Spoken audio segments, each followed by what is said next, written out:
我唔知大家咧有冇試過撞牆嘅經驗喎？咩撞牆咧？有啲人 get 到啦，係咪？有啲人仲諗緊啦，咩撞牆啊咁。咁我記得咧，以前同福堂好中意聖誕節去會展。咁有一年中午咧就已經開鑼啦，就有福音角，我就做福音員喎。咁嗰陣時都係一個初哥啦，拎住啲單張就揾啲對象去打開話匣子啊。咁咧就見到一對男女喎。咁我嘅直覺冇第二個諗法，就行埋去望一望，咦，個女士有啲虛弱，咁我就望住個男士講啦，我就話啦：啊，先生你咁好，帶媽媽嚟我哋嘅聚會啊咁。跟住嗰個女人冇表情，嗰個男人都冇表情，佢就講咗3個字：唔使驚，唔係粗口。佢好冷靜咁，好慢咁，佢可能驚我聽唔到啊。我太太咁咯喎，哇，冚長啊！即刻講下。咁今日咧，我哋要睇嘅經文咧，都係睇一個人，嗰個人就係彼得啦。佢都撞牆喎。咁當然故事唔會停咗去撞牆啦。你見個題目你都知啦，神會帶去拆牆同埋穿牆嘅。咁如果大家咧仲有少少印象咧，我上次咧都係講彼得。彼得咧原本3次出賣耶穌之後，灰心壯志就翻咗去做漁夫啦，係咪喺加利利？咁跟住耶穌自己去揾佢喎，同佢講咩啊？問咗佢3次：你愛我嗎？咁嚇。跟住阿彼得點答啊？係啊，我愛你，仲加咗幾個字嘅，你知㗎，係咪？你知㗎，我愛你㗎嘛，咁樣嚇。咁跟住就耶穌就話：咁啊，你要牧養我啲羊啦。咁點牧養咧？去邊度牧養？點牧養㗎？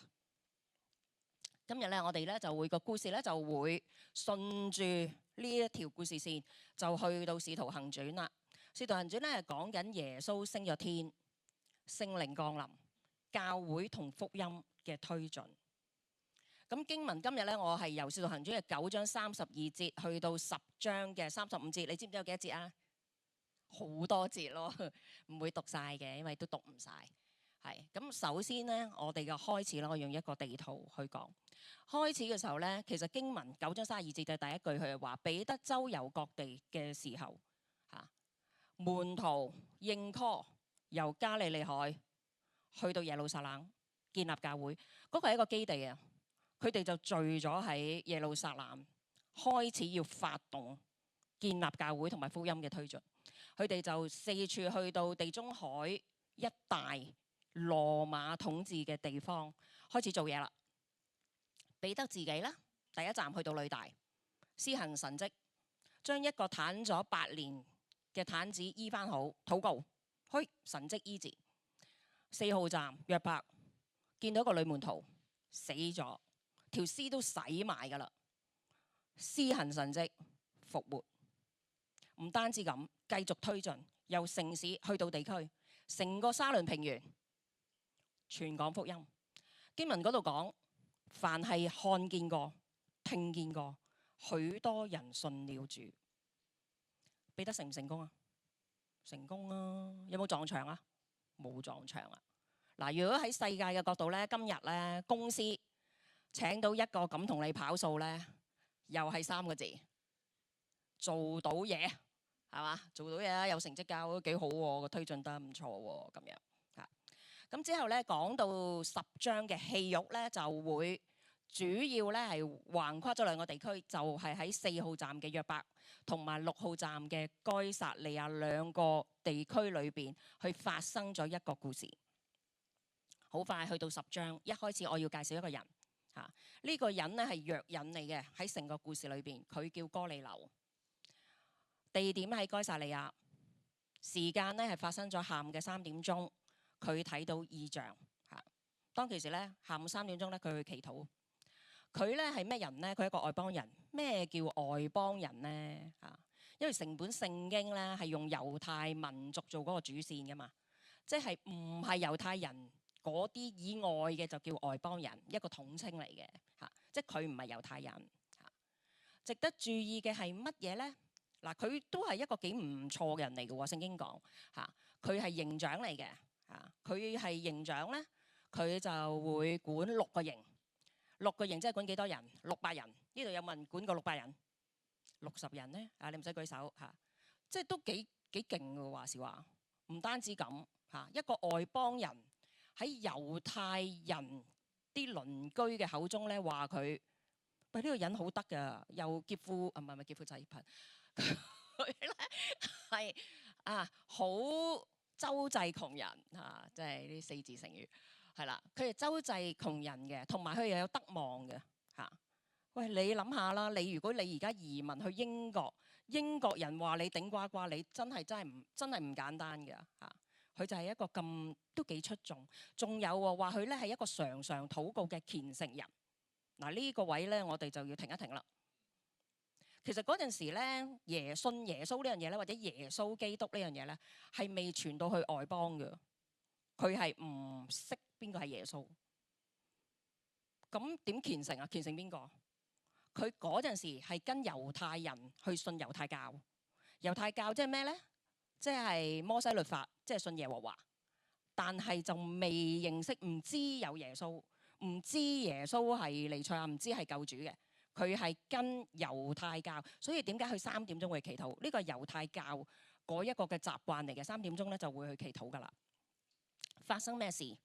發生就係佢見到異象，異象就有個天使嚟到同佢講話：阿哥尼流，你而家派人去約伯請彼得嚟見你。咁佢就依計行事啦。咁就去到咧今日嘅戲肉，咁我哋就一齊讀一讀個經文先啦。咁啊經文都有10幾節啊，咁不如我就讀單數，你哋讀雙數啦，好唔好？咁啊，我開始先。第2天大約正午，他們走近那座城的時候，彼得上了房頂去禱告。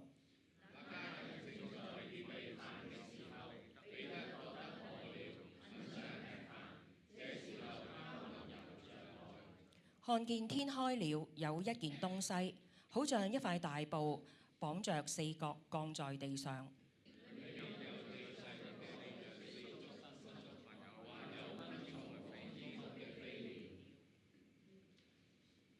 有聲音對他說：彼得，起來，宰了吃。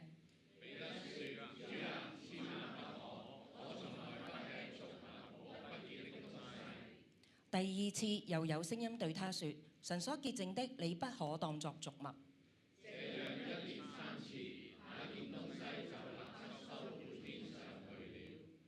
彼得猶豫不定，不明白所看見的異象是什麼意思。合好哥尼流派來的人找到西門的家，站在門口。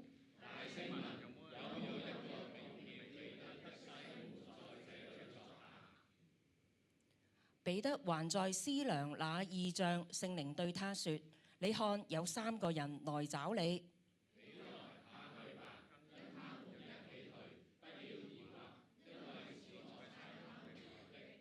於是彼得下樓到他們那裏，說：看，我就是你們所要找的人，你們是為什麼來的？好，嗱，我哋就讀到呢度，但係同大家咧重溫一下。頭先有一幕就係講哥尼流，地點喺該撒利亞。呢一幕係講彼得仲喺約伯。佢有一日其實就等緊食飯，中午嘅時候肚餓，就上去祈禱。祈禱嘅時候見到異象。有塊布跌落嚟，裏邊就裝住啲奇珍異獸啦。我簡單用咁樣嚟形容。跟住有把聲同佢講話：你起嚟劏咗佢食咗佢啦。咁佢就話啦：吓，唔係啊，唔得，梗係唔得啦！我從來都冇做過啲咁嘅嘢，唔得㗎呢啲嘢咁。跟住嗰個聲音就話：喂，神話得嚇，神所潔淨嘅你不可以當嚇俗物，即係我已經話呢啲嘢你食得你就食得啦咁樣樣。咁跟住彼得咧仲諗緊。咩解啊？我明明深受猶太教嘅教導，我明明認知呢啲人唔食得噶嘛，點會神呢又出爾反爾叫我食咧？咁呢個時候仲諗緊，就神就話啦：你有人嚟咗啦，你落去啦。咁佢就即刻落去就即係聖靈就叫佢落去，咁佢就即刻落去就係我就係你要揾嘅人啦。咩事咁樣樣嚇？咁跟住嗰班人就同佢講啦，我哋點解嚟嘅？因為咧係我個老闆派我嚟嘅，咁就請你去。咁於是乎彼得咧就順應就話啦，好啦，咁不如我哋先住一晚，我哋第二日我帶埋幾個人同你哋過去啦，咁樣呢個就係嗰個故事，我哋今日要睇嘅經文咧有一個重點同埋一個時代嘅背景咧，要大家咧要先知道。其實當其時咧，猶太人咧只係會信猶太教。其實頭先我哋都講咗佢哋係猶太人自己咧係，就算聽過耶穌基督咧，都唔係每一個接受耶穌係佢哋等緊嗰個彌賽亞。佢哋咧喺摩西律法裏面咧，佢哋知道咧會有一個王嚟到再去管轄佢哋嘅。佢哋一直等緊嗰個叫彌賽亞嗰個王，但係佢哋唔相信呢個係耶穌基督。就算去聽過耶穌基督嘅故事呢個一，即係話有猶太人係信猶太教，有猶太人係選擇信耶穌嘅，有啲有啲咁，但係咧有啲人就選擇我唔信耶穌嘅，我唔信佢係彌賽亞。而普遍嘅猶太人認為咧，猶太教咧只係屬於猶太人嘅啫，即係話你外邦人你冇資格信我哋呢一個教嘅，因為我哋係亞伯拉罕嘅子孫，聖經寫晒噶嘛，選民嚟噶嘛，我哋係優越啲我哋係屬聖啲嘅即係神聖啲嘅咁所以咧佢哋就會覺得咧外邦人咧係低下啲嘅即係你哋都唔入流嘅，唔係好似我哋嗰啲咁高級嘅咁樣樣。而第10章嘅故事咧，其實就正正係打開咗外邦人信耶穌嘅篇章，即係話第10章之前還沒有一個外邦人係認識耶穌同埋信耶穌。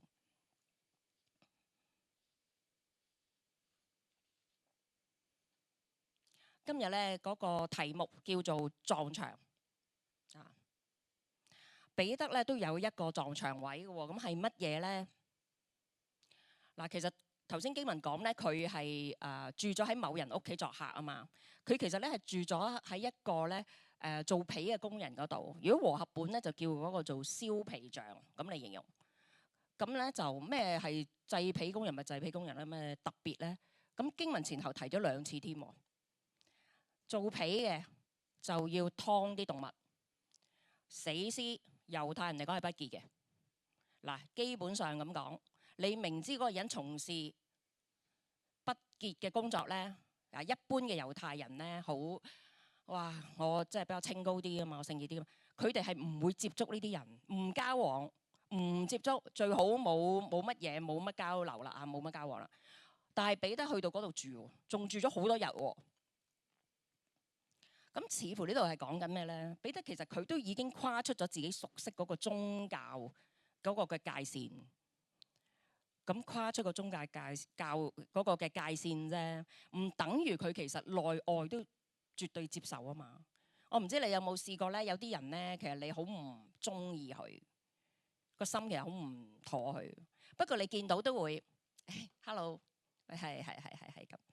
但係其實你嘅心咧係唔係完全接受佢嘅即係有個距離啦。哇！你仲要同我食飯仲話嚟我屋企人 no 咁冇啦咁樣表面功夫係唔難做嘅，內心完全你覺得接受咧，呢個係有難度嘅，你自己知㗎啦呢啲嘢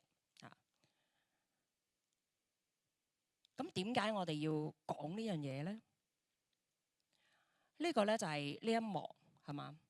當彼得去到睇到呢個異象嘅時候，喂，嗰啲不潔嘅嘢，你而家唔係叫我睇下，你叫我劏咗嚟食，你叫我擺落口，成為我嘅一部分。佢嘅反應係咩？二話不說啦，基本嘅反應啊，即係一個好隨性嘅一個好快嘅反應。主要梗係唔得啦，我從來都唔破戒，簡單講，喂。我嚴守律法噶嘛，我係耶穌嘅首席門徒我而家仲要四出去建立教會，呢啲嘢我梗係知唔啱啦，點可能啊？但係另一方面，佢心諗，喂，唔係我一直係咁信嘅一直我信嘅聖經係咁教我嘅喎，不潔嘅嘢唔好掂啊嘛。點解你而家又會叫我去食呢啲不潔嘅動物咧？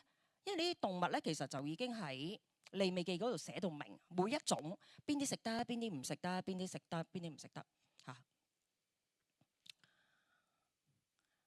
佢你唔好忘記喎，佢其實而家 say no 係向邊個 say no 啊？佢同神 say no 喎嚇。佢好大膽喎，佢係咪唔愛神咧？我覺得佢唔係唔愛神，只不過呢一樣嘢佢係好想守住，佢就係好愛神，佢要守住，因為呢個係佢嘅理解，係佢一直嘅相信。但係點解神而家會咁講嘅？嚇，叫我唔嘅又係你，而家叫我做嘅又係你，因為佢拒絕有其他嘅可能性，佢覺得呢個世界係絕對，就係咁相信啦。其實喺利未記裏邊咧，係好清楚講到明咧，乜嘢係潔淨，乜嘢係唔潔淨嘅。點解要講呢啲咧？其實唔係關乎咧嗰陣時猶太人嘅飲食文化，唔係教你食咩補身、食乜嘢傷身，唔係呢啲嘢，而係關乎猶太人自己嘅身份。因為你食聖潔嘅嘢，代表你能夠保持嗰份聖潔嚇，所謂嘅潔淨啦嚇。我唔污穢嘅，我唔被沾污嘅嚇。我唔同一般嘅外邦人嘅嚇，所以神而家嚟到咧，唔係要挑戰彼得嘅胃或者飲食文化，佢係要挑戰彼得嘅喺宗教上高嘅世界觀。真正嘅牆唔係嗰啲食物，唔係嗰啲嘅動物，而係猶太人同外邦人之間嗰埲牆，分開嘅嚇。對彼得嚟講咩啊？我係猶太人咯，我係選民咯，我係耶穌首席嘅門徒咯。嚇，咁律法本身講聖潔嚇，分別為聖有冇錯咧？係咪要推翻咯？梗係唔係啦。嚇，只不過神要將福音從猶太民族傳到去外邦世界嘅時候，人對律法嘅理解反而成為咗一埲牆。親愛嘅弟兄姊妹，點解福音傳到外邦對我哋咁緊要呢？因為我哋都係外邦人嚇，我哋阿爸阿媽唔係猶太人嚇，我哋係非猶太族類嚇。屬靈上我哋可能而家都係猶太人，但係事實上血緣上我哋都係外邦人。如果呢一樣嘢係去唔到外邦人，我同你今日喺呢個信仰裏邊，我哋都冇份，所以呢一樣嘢係好緊要。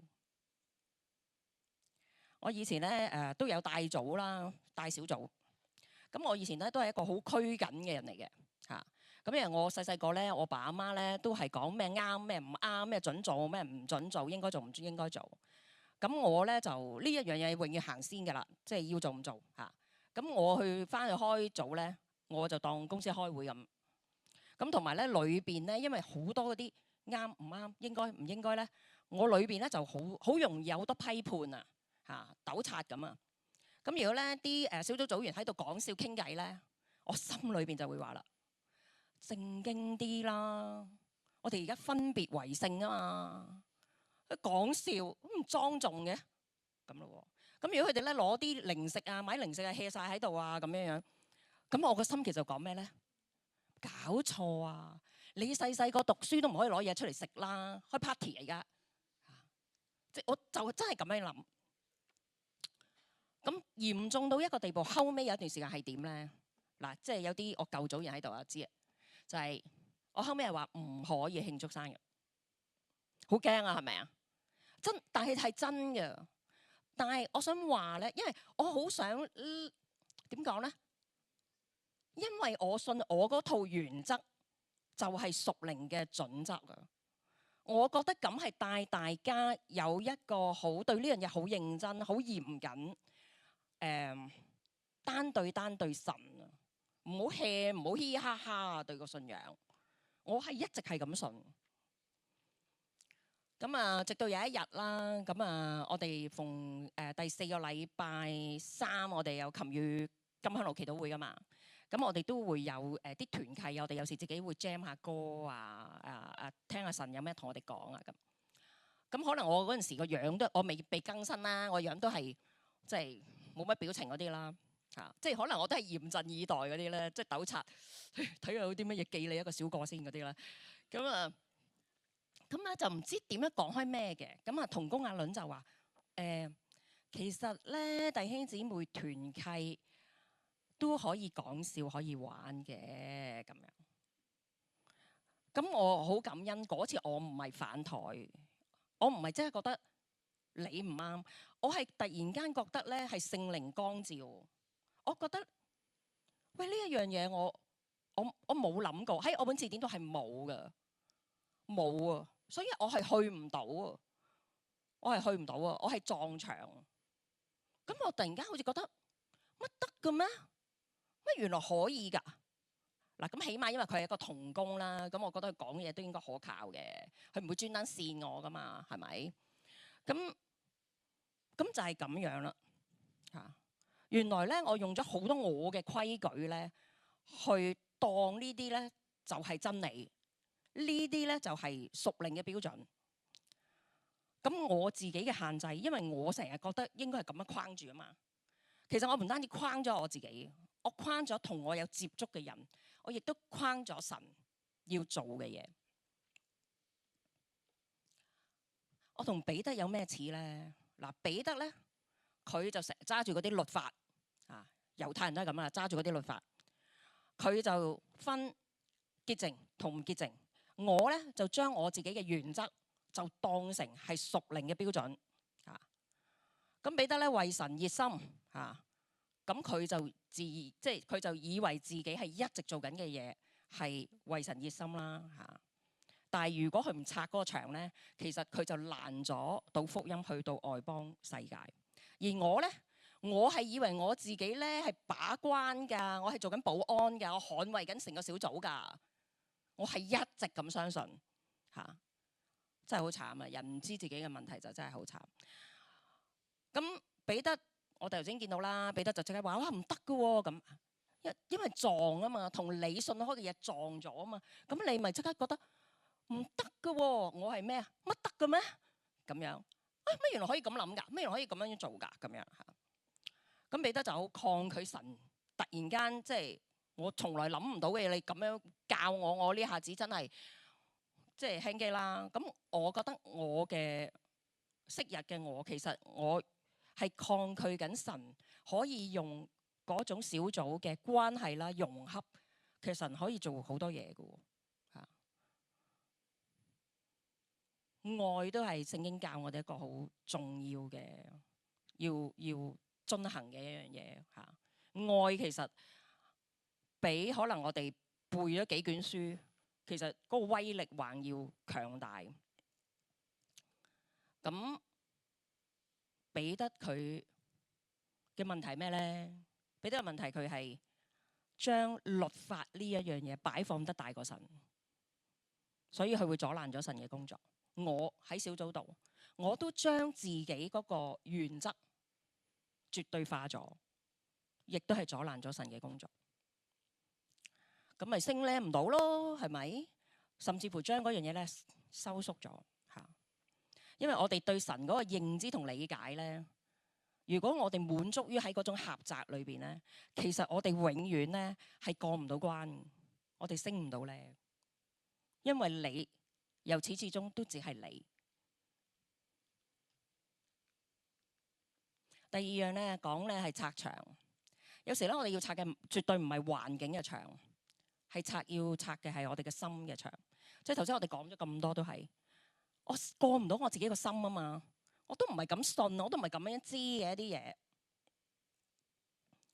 彼得咧其實見到咧嗰個異象咧，見到3次嘅，又落嚟又上去咁樣樣。神又同佢講係咪？第一次同佢講咩啊？劏咗嚟食啦，咁係咪？第二次講咩啊？嗱，我潔淨嘅咧，你就唔需要當係俗物啦，就係污糟嘢啦。嚇，第3次嚇聖靈咧，即係又繼續咧同佢講，好緊要嘅喺第19節，彼得拗不着頭腦，真係唔明喎。明明我一直係知唔得，你突然間叫我去做，即係咩啊？即係點啊？咁但係好得意喎，呢個時候聖靈就出手啦，聖靈就話啦：有人嚟咗啊，你落去啦咁樣嚇，有3個人嚟揾你啊，好得意啊！有時咧我哋都係咁噶，唔明唔晒，係咪你同我講嘢主？但係我唔係好明喎，即係點啊咁樣嚇？因為撞咗啊嘛，你裏邊咁咪棘住咯嚇。有時你冇得話，喂，我查下聖經先，我俾你讀晒，你都未必明啊。有時嚇，而有啲嘅衝擊，有啲嘅遭遇，你係需要時間去消化同埋去經歷。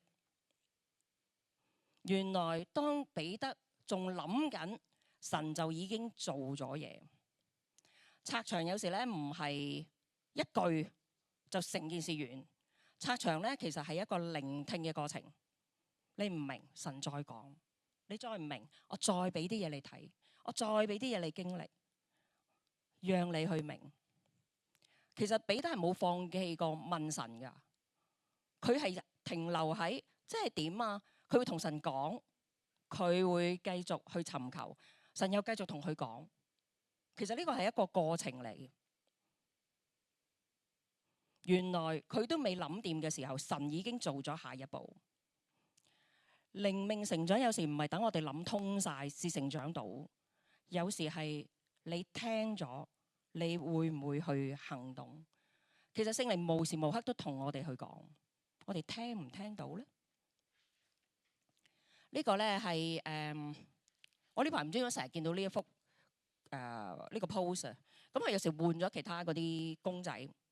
咁你見到呢個公仔呢，個女仔呢就得啦。咁啊，即係神嘅手啦，呢個代表。咁啊有啲即係俾啲好嘢你啦咁。咁嗰個女仔呢就哇好安然攤開雙手嚇，眯埋眼啊，佢好放心啊，佢去接受啊，你俾我啊，好啊，好舒服啊，好我好願意喺呢個嘅安靜裏邊啊咁。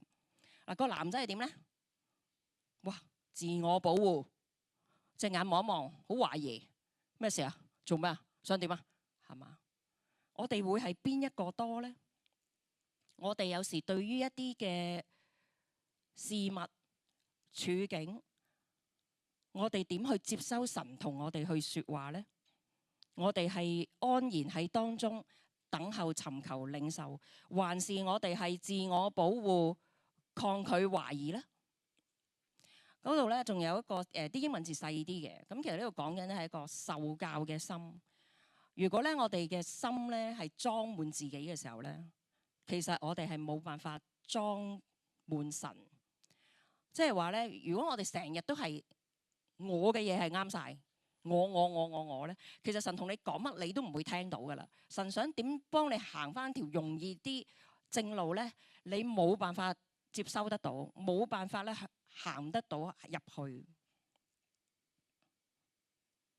有時咧，我哋最大難咗，我哋去回應神係，我哋好快會話我知得啦，我明啦，得啦，我會噶啦。但係其實冇真係讓神去帶我哋去行每一步。我哋願唔願意放低我哋嘅自己，我哋嘅自我去聽去行呢？其實拆牆嘅第一步係講緊嘅係要將我哋咧封閉嘅自己敞開俾神。你唔好再自己揦住自己啦，你放手俾神帶你啊！我最近咧都有啲撞牆事件喎。咁咧，你真係估我唔到嘅。有一樣嘢咧，我好怕做。我哋有時咧去做報道，咪攞咗嗰啲名單，或者有新朋友，我哋咪攞咗啲名單嘅。咁啊，同工會打電話嘅，即係會跟進嘅。我係好怕打呢啲電話。點解咧？因為我喺寫字樓，我聽到同工係點樣打呢啲電話咧。你日頭有冇返工㗎？咁星期幾啊？你有冇細路仔㗎？幾大啊？咁你星期六得閒定星期日得閒啊？哦，要返興趣班啊？咁我其實喺側邊聽咧，我好驚啊！我覺得哇，同你好熟，即係我站喺嗰個接電話嗰個人嗰度，哇，我同你好熟啊！你都好冒犯啫，查家宅嚇。咁我講唔到啊，我自己嘅裏邊過唔到啊。咁我就棘住。咁有一日咧就人少少啦，咁啊 Michael 就幫手打呢啲電話，得我同佢喺 office。佢都係類似呢啲對白喎。咁佢做咗好多年㗎啦嘛。咁我就問佢啦，我話 Michael 啊，其實咧你做咗咁多年同工咧，呢啲電話真係咁打嘅咩？咁我就將我嘅心事講俾佢聽。我話其實我棘住啊，我過唔到咯，我覺得好冒犯。咁跟住佢就話啦，嗱，首先咧我都係一度做一度學嘅嚇，佢好謙虛。咁跟住佢就話啦，不過你會唔會咁去諗咧？其實我哋點解攞到呢啲名同電話係我哋會同佢講，你有冇興趣了解我哋教會多啲同埋聚會時間，以至嗰個人俾我哋。其實喺另一邊，佢俾咗之後，佢一直等緊我哋話俾佢聽，等佢安排一個啱佢嘅時間過嚟嘅喎。咦？跟住我突然間又覺得係喎，咁又好唔同咯喎，咁就唔係冒犯啊，成件事好神聖添啊。係啊，跟住我就已經覺得，咦？咁使命必達，咁要打啦呢啲電話，同埋我覺得我唔好要佢哋等啊，我要快啲打啦咁。哇，好唔同。哇！原來神喺透過第三個人啊，第二個人同我去講，幫我拆咗嗰幅牆。點解神要拆我哋啲牆呢？因為有一啲嘢其實在神嚟講，第一佢着緊我哋嘅生命，第二呢個可能係成就佢嘅國嘅，佢係用我哋去配合佢嘅工作。所以我做咗幾個月同工，掙扎咗一段時間。終於神幫我拆咗呢幅牆啦，讓我咧係看見，唔停留喺自己嗰個框嗰度。因為如果我停留喺個框，我永遠睇唔到，我永遠冇參與喺呢件事嘅當中。講到尾，神要拆嘅唔係要推翻自己嗰個嘅法則，唔係聖潔唔好啊，搞清楚啊。神係想改變嘅係彼得對聖潔呢樣嘢嗰個理解，我哋都係有時候我哋嘅原則唔係錯噶嚇，不過神好想改變我哋對嗰樣嘢嘅理解，更加闊，更加廣。有時咧，可能我哋喺侍奉裏邊咧，我哋都會有啲波折，但係你有冇諗過呢啲嘅波折，可能神係用嚟想拆我哋嘅驕傲，又或者我哋有時咧大發熱心。應該咁，應該咁，應該咁樣啊！好多意見嘅，應該要咁做。但係你有冇諗過點解唔咁做呢？神可能拆緊我哋背後一種好中意掌管、好中意控制、好冇安全感嘅嗰一種嘅心態。最驚係咩呢？最驚其實係我哋不知不覺之間，我哋企咗喺神個位。我哋咪真理咯，我嗰套咪絕對咯，我咪啱咯，你咪錯咯。我哋都唔係神。拆牆咧唔係咩咁大件事啊，大家唔使驚啊，唔係要整冧你個人。其實有時拆牆只係神想將我哋嘅觀念轉一轉啊。你可以永遠行埋嗰個角落度望住個角㗎，你永遠就係睇到嗰個角。你試下行翻出嚟啊，你轉身望下。視野唔同，心懷都唔同。穿牆，如果頭先我哋講咧撞牆，就係咧神讓我哋睇見自己個限制，你個框啊。咁拆牆就係神想介入幫你拆，將你拉高啲，拉闊啲。咁你要點啊？你要穿牆，因為你回應你都要喐㗎，你唔喐。係咪？我頭先都講啦，你都要褪後轉身嘅，咁神先可以帶你去到一個新嘅領域。我哋不如再一次咧讀呢幾節嘅經文啦，1、2、3。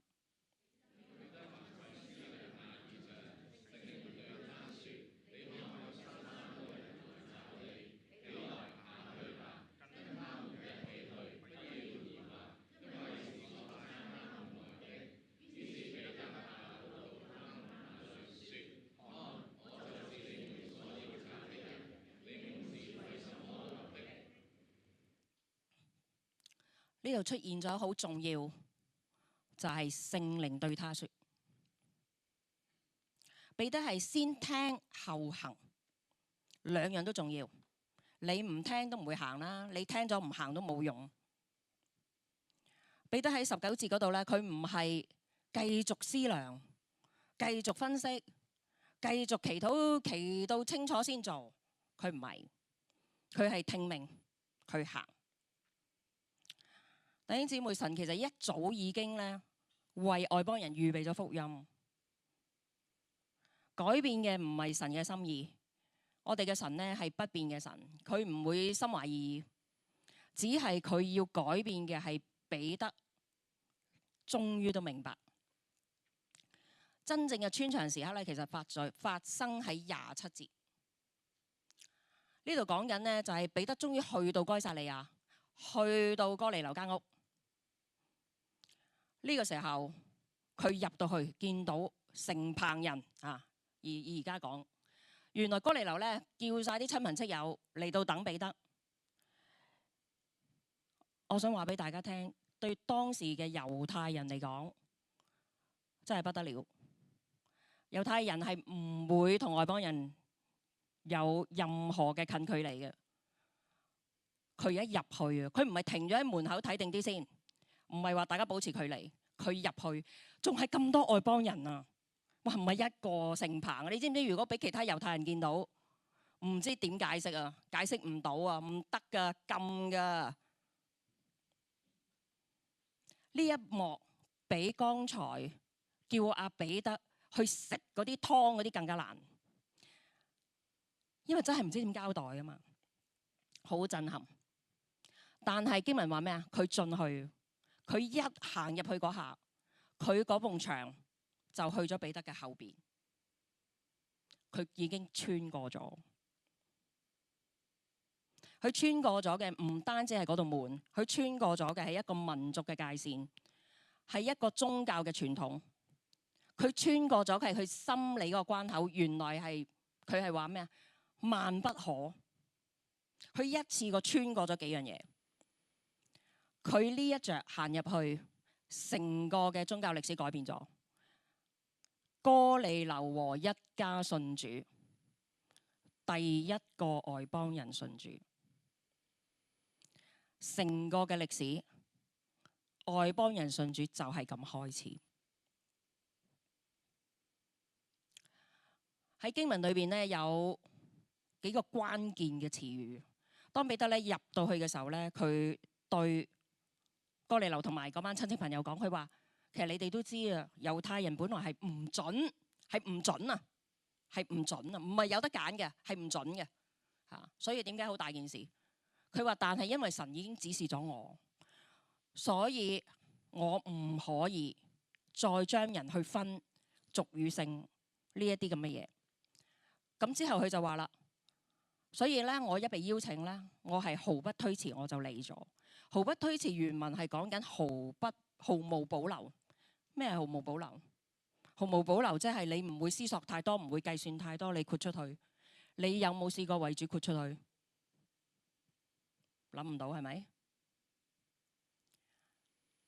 但係彼得呢一刻，佢唔單止咧係思想有突破，佢行動有突破。點解彼得最終可以穿牆呢？我哋一齊讀呢兩節嘅經文啦，1、2、3。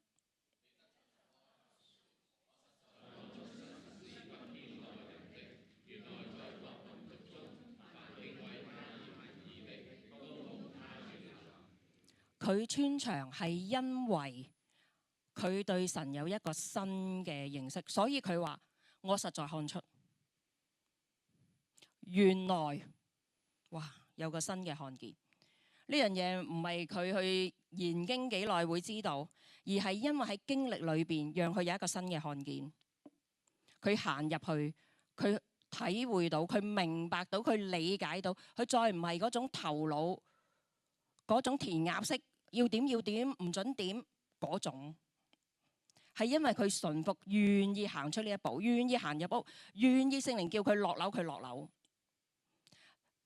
佢唔再撞牆，因為神幫佢拆咗，並且佢願意去行，佢穿牆，呢一刻佢同神一齊合作，讓歷史、讓宗教嘅歷史有一個新嘅篇章，就係外邦人能夠認識耶穌。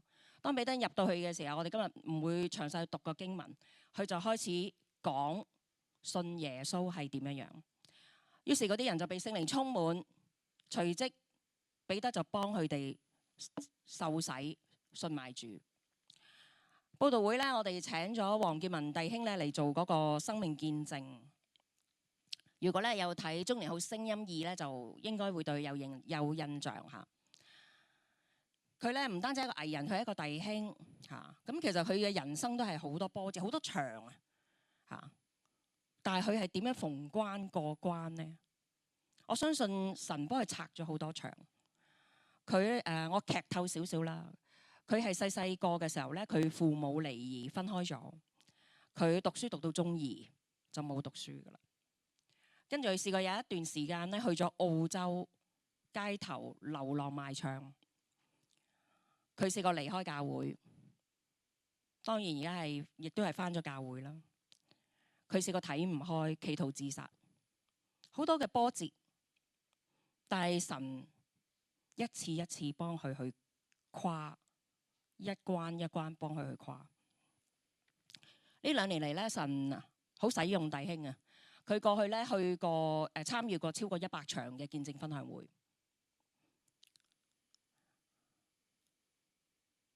大家唔知你見唔見到？即係當一個人，我哋喺人生裏邊有好多波折嘅時候，我哋其實真係好多場，我哋好需要拆，我哋好需要穿越。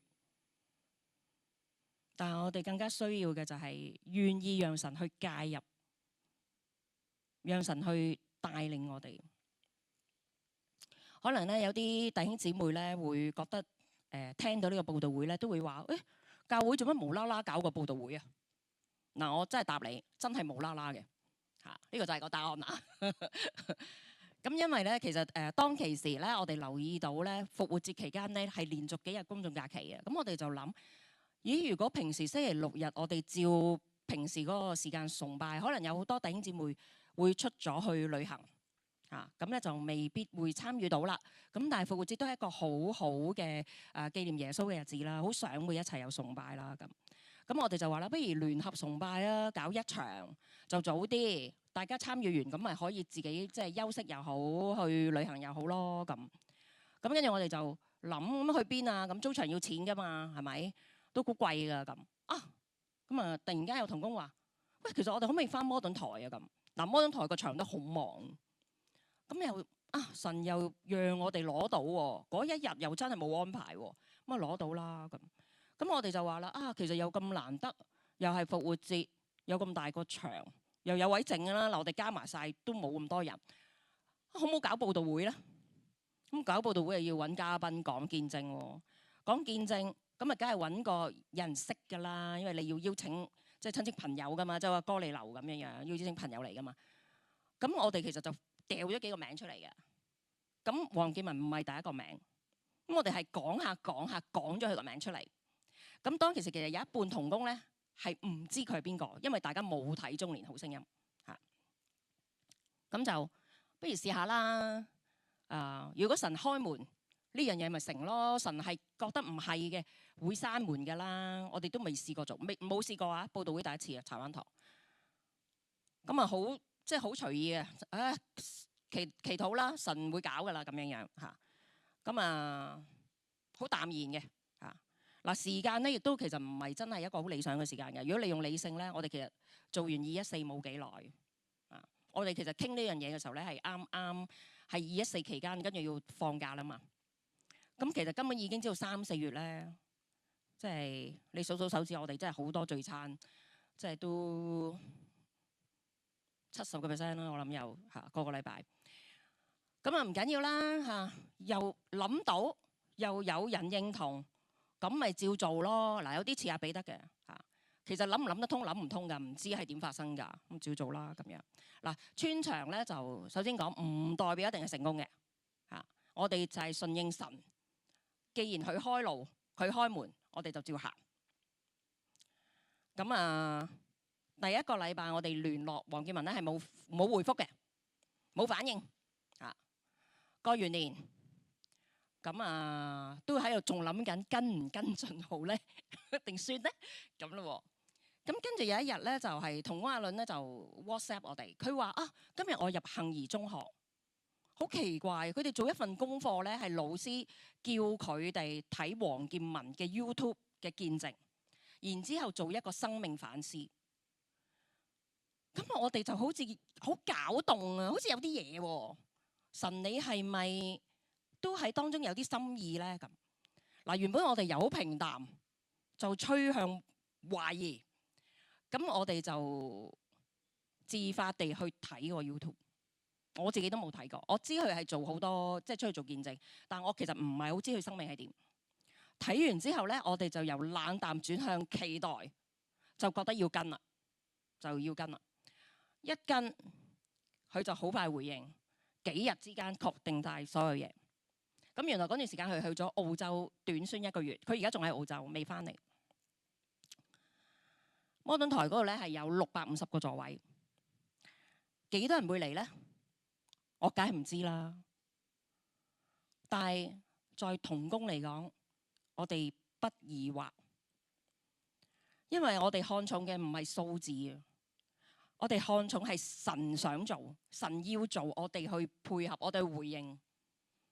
幾多唔關我哋事，神有佢心意啦，哪怕一個又如何？正如彼得，其實佢去到哥尼流屋企，佢都唔知裏面成棚人嘅，更加唔知聽完耶穌即刻聖靈充滿，即刻受洗，都唔係佢預計嘅。有時嗰個牆嘅另一邊咧，唔係要我哋預備好，因為我諗有時要我哋預備好，實在都，但係最重要係，其實神已經預備咗，你願唔願意去回應咧？我有一日基甸軍隊，咁我見到有位姊妹嚟啦，佢應該係第一次參與嘅，咁我就問佢，我話誒咁好嘅，你今日嚟基甸軍隊咁，咁佢又話係啊，唔知點解今年年頭嘅時候，神好似同佢講祈禱係好緊要嘅，咁佢就自己回應神就話好啦，咁我嘗試教會每一個祈禱會我都出席啦，咁我笑晒啦。咁跟住佢就話嗱，我盡量嘅咋嚇咁樣嚇，咁即係我心裏係歡喜嘅，我相信神都係歡喜嘅。咁另外一幕就係我同一個姊妹去午餐嚇，咁我哋又即係傾下偈咁樣樣啦。啊最近點啊咁樣樣，返教會返成點啊，侍奉點啊咁。咁嗰個姊妹跟住咧就同我講，佢話其實咧我有時都冇返崇拜嘅，我係侍奉先返嚟嘅啫。咁我就係啊！我其實未做同工之前咧，我有一段時間都係咁嘅，因為真係好攰啊！咁後尾就係姊妹都再即係過咗1、2日啦，咁佢 WhatsApp 我，佢話啊，唔知點解咧嗰日之後咧，我好似裏邊有個力咧，我覺得我係會 keep 翻每一個禮拜翻嚟崇拜嚇。咁我就話啊好啊，我為你祈禱啊咁樣。咁我又最近見到咧有弟兄姊妹咧，其實消失咗喺呢度一段時間，最近又翻嚟唔單止啊，我見佢翻到嚟咧，佢好開心喺呢個大家庭。呢樣我見到先最開心。我想話乜嘢咧？其實神可能咧喺我哋個別個人裏邊咧，做緊好多好奇妙嘅工作。佢係幫緊我哋去拆牆，帶緊我哋去穿牆。214其實都係一個教會嚟講係一個拆牆穿牆嘅經歷啊！以前咧我哋係年聖誕節先會去報佳音噶嘛，我哋都未試過新年去嘅，又係一個意念，有人和應。個和應係咩？唔係就係同工和應啊，係你哋70幾人一齊和應。其實我哋預咗係出一隊40人、50人，唔緊要啦。有個心，有嗰個開門，咪照做咯。結果我哋70幾人，我相信係聖靈自己去感動大家，讓大家去回應。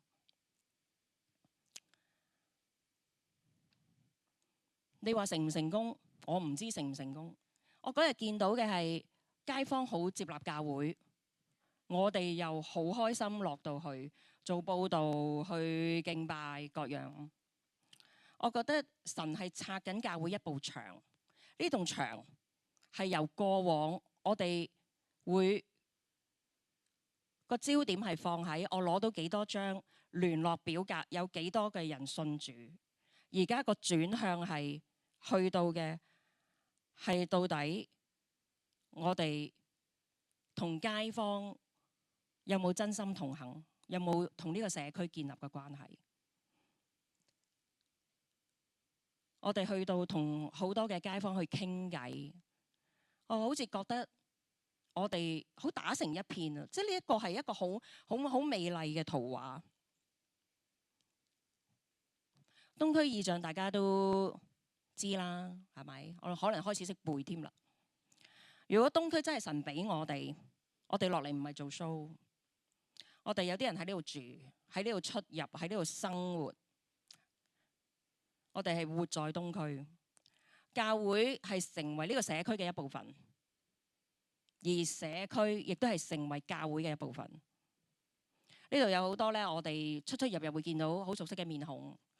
可能你搭車啦，你每一日都係嗰個鐘數出門口嘅，乘客又係坐個卡喎，有啊，應該有試過啦，係咪？咁啊，可能你唔識佢嚇，可能你買餸買嚟買去都嗰幾檔嚇，你去接仔女放學，咦，又係阿女啲 friend 嘅家長喎。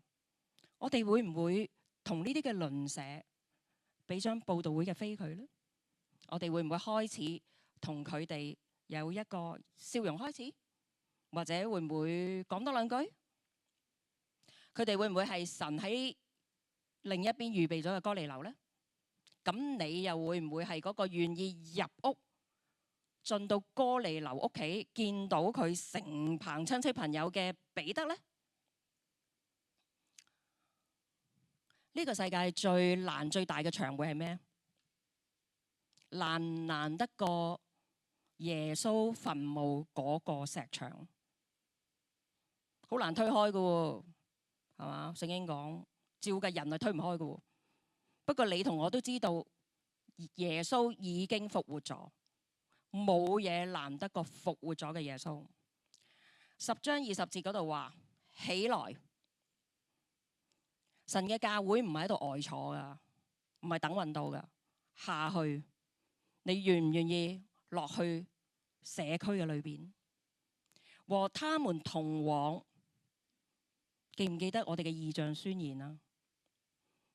與居民同行啊！不要疑惑，梗係不要疑惑啦！你都未見到個終局，我哋咪擁抱異象咯，唔使諗咁多噶。20節嘅下方，我冇印喺程序表，因為他們是我差來的。講緊呢個他們喺經文裏邊係哥尼流派嚟嘅人。神擺咗好多人等緊我哋去收割。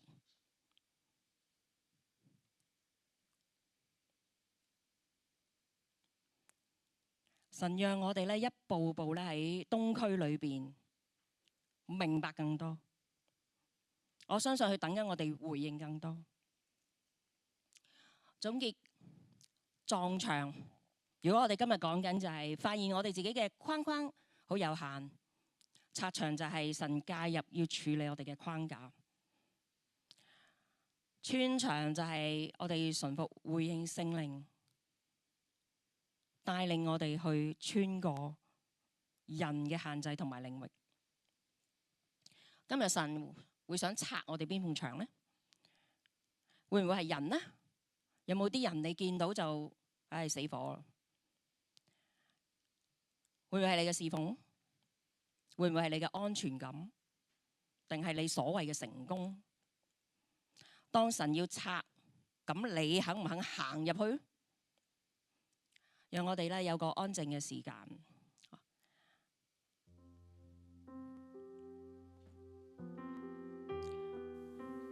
我喺呢度咧，好想有2個呼召。第一個呼召咧係關於我哋個人嘅層面。可能你頭先喺度聽嘅時候，你有一啲嘢咧，你飄過，聖靈有提你，可能你想拆，你冇勇氣去拆，可能你仲諗緊係咩咧？我都知我人生有啲係棘下，不過我又好似霎時間未想到。如果你願意，聖靈去幫你拆呢一個牆，去介入去處理呢個框架嘅，我邀請你將你嘅手放喺你嘅心上邊。呢個係你自己對神嘅回應。第二樣嘢係角度性。剛才我哋一直講，彼得都唔明，但係佢起來下去，和他們同往，不要疑惑。神冇交咗一啲人俾你呢？可能係你嘅屋企人，可能係你公司嘅同事，可能係你常常出入嘅地方，你會接觸到嘅人群。你願唔願意進到入屋？講緊嘅可能係你要成就神一個民族嘅使命，一個得着福音嘅使命。你唔需要疑惑，你唔需要諗太多，你輕輕同神講，我願意。聖靈會帶領你，讓我哋咧有一個嘅禱告。主啊，你看見呢啲嘅手，你看見我哋自己嗰個嘅回應。係啊，我哋承認，我哋有時以為自己明，但係原來我哋明好少。今日好似你話俾我哋聽，你好想更多嘅充滿我哋，你讓我哋更少自己，唔係因為咧你要控制我哋，而係你想我哋咧係有更大嘅自由，冇咁多嘅框架去綁住我哋，讓我哋咧能夠更加嘅輕鬆，能夠更加嘅輕省，能夠咧更進到咧喺你嗰個嘅美意，享受咧嗰個嘅成果，享受咧嗰一片好美麗嘅禾場嘅當中。願主你自己咧去加添嗰份嘅勇氣，讓我哋每一個咧嚟到去回應你，唔使做啲乜，就係單單我哋話回應你，你就會為我哋喺牆嘅另一邊預備最好，預備好一切。主多謝你，禱告咧係奉主嘅聖名祈求，阿門。好，願意我哋咧再一次起身，我哋用個回應詩去回應我哋嘅主。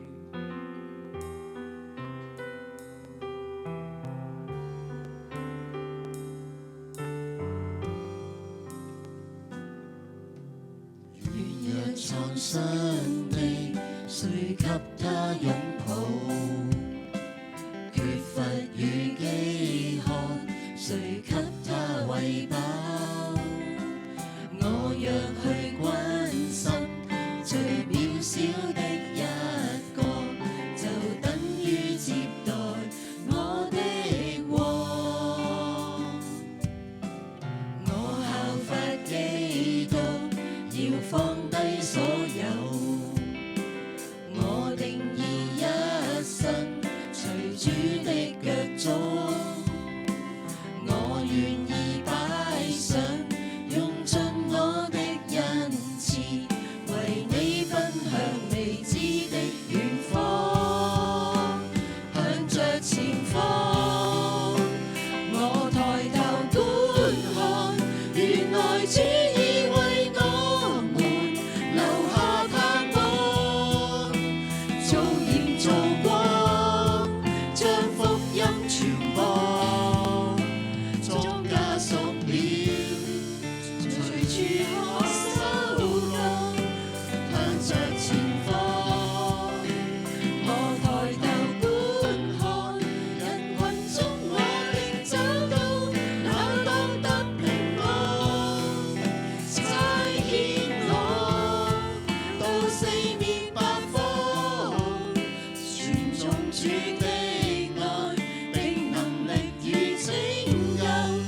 我定義一生隨主的腳蹤，我願意擺上，用盡我的恩賜，為你奔向未知的遠方，向着前方。我抬頭觀看，願群中我定找到那覺得平安，差遣我到四面八方，傳頌主的愛，並能力與拯救，這使命交給我，向着前方。我抬頭觀看，原來主你為我們留下盼望，做鹽做光，將福音傳播，莊稼熟了，隨處可收割，向着前方。我抬頭觀看，人群中我定找到那覺得平安，差遣我到四面八方，傳頌主的愛，並能力與拯救，這使命交給我。主啊，多謝你，多謝你讓我哋有份。今日我哋分享《使徒行傳》，唔知我哋喺柴灣會唔會都有一篇《使徒行傳》呢？係啊，就好似開初嘅時候，我哋由興文，我哋去到環翠，我哋去到小西灣，我哋一直去推進你嘅教會，一直去推進咧你嘅福音。主啊，但係你要更加嘅，我深信你更加嘅，你着緊嘅係我哋嗰一個嘅限制。